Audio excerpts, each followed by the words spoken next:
I'm Cordell Barker. I'm an animator. I've been working in Winnipeg for 41, is that right? That can't be right.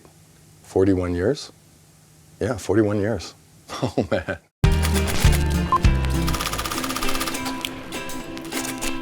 You know, I was like any kid, wanted to be I loved animation, and especially Warner Brothers. You know, Disney as well, but mostly Warner Brothers, like the old Bugs Bunny cartoons. And I started at Kenn Perkins Animation as just one of the guys who painted the cells of the real animators. So I could hang out there in the afternoons and then finish high school at the same time. And by the time I graduated, partway through the year, was around the time when they were, the studio was getting in Sesame Street items, and so the animators would all gather around and grab a Sesame Street item and animate it.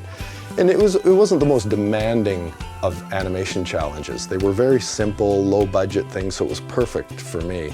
And then I eventually just thought, I knew there was a National Film Board of Canada office here in Winnipeg, and I finally approached them with this film idea I came up with. It was a terrible idea, but it involved an old man and a cat in an adversarial situation. And they said, well, we don't want to do that, but we do want to do The Cat Came Back. And I was like, sure. So I finished it, and then it did really well at the festivals, and then it got an Oscar nomination. And then after that, my commercial career just took off. I got offers from everywhere and spent like a decade and a half doing endless commercials. I'm aware of the fact that I'm not a very good drawer, and it's sort of ironic that I've made a career as an animator out of my inability to draw properly. I've read reviews of my stuff where people go, like Cat Came Back, and they'd say, oh, I love the film. The drawings aren't very good, but but they loved the film. So I thought, good, yeah, that's good. Like I was happy with both sides of that equation. Sort of validated the fact that I know I don't draw that well, but no one seemed to mind. Because of that, I focus more on timing and the ideas in the piece. You can't be an animator without being a bit of a control freak, because it demands it. Right? Like you have to be thinking about every little nuance.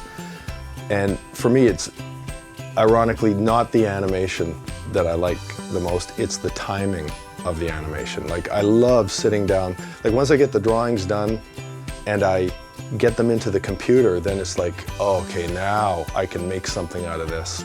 And then you're creating something, you know, that hopefully people will like. And most people like animation, I would say.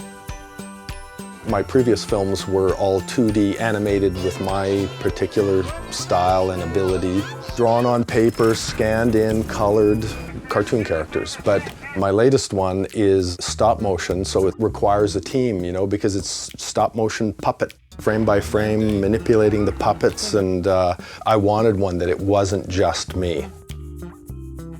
My new film's called If I Was God. I've manufactured a memory because I don't actually remember grade 7 very well. And it involves a kind of the old frog dissection experiment where there's a mishap and it triggers me in the classroom to kind of start speculating on having the powers of God to deal with the various situations that arise in grade 7, because it's a very dynamic time. Everyone I know around me that's my age, they're retired now. Everybody's retired. But I can't imagine retiring for another decade and a half. I pursue it as an artistic endeavor, so it's not really a career-minded thing. It's really approaching it as an art, and you know, usually do that till you drop.